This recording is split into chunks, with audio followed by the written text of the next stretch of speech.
কোন ধরনের অসুস্থ ব্যক্তি চেয়ারে বসে ফরজ সালাত জামাতে আদায় করতে পারবে? বর্তমানে দেখা যাচ্ছে সামান্য একটু অসুস্থ হলে চেয়ারে বসে জামাতে নামাজ আদায় করে থাকে। দেখুন, এই মাসআলাটা আমাদের সব অঞ্চলে মানুষের আমাদের জিজ্ঞাসা এটা। ওই ব্যক্তি চেয়ারে বসে নামাজ পড়তে পারবে যে ব্যক্তি রুকু সিজদা করতে পারে না, স্বাভাবিকভাবে পিঠ ভাঙতে পারে না, অথবা মাটিতে বসে সালাত আদায় করতে পারে না, তিনি চেয়ারে বসে নামাজ পড়তে পারবেন। একটু কোমর ব্যথা বা শরীরটা আজকে একটু খারাপ লাগতেছে, একটু মেজমেজ করতেছে, এই জন্য আমি চেয়ারে বসে আজকে শাহী কায়দায় নামাজ পড়বো, এরকম নামাজ পড়লে নামাজ হবে। বিশেষ করে ফরজ নামাজের মধ্যে দাঁড়ানোটা ফরজ। ওয়াকুমু লিল্লাহি কানিতিন, দাঁড়াইতে হবে নামাজের মধ্যে, এটা একটা ফরজ।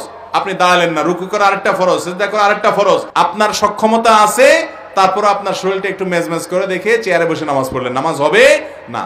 হ্যাঁ, আপনার এই পরিমাণ অসুস্থতা যে রুকুর জন্য মাজা ভাঙলে অথবা সিজদার জন্য উঠবস করলে ভয় আছে অসুস্থতা বেড়ে যাওয়ার, অথবা মারাত্মক ব্যথা হয়, অসহনীয় ব্যথা হয়, তাহলে আপনি রুকু সিজদা এগুলো ইশারা করে চেয়ারে বসে নামাজ পড়তে পারবেন।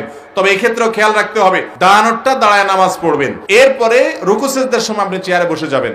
যদি এইটুকুও না পারেন, বসা উঠাটাও রিস্কি হয়, তাহলে পুরোটাই আপনি চেয়ারে বসে দাঁড়ানো, রুকু সিজদা সবই ইশারায় করতে পারবেন, কোনো অসুবিধা নাই।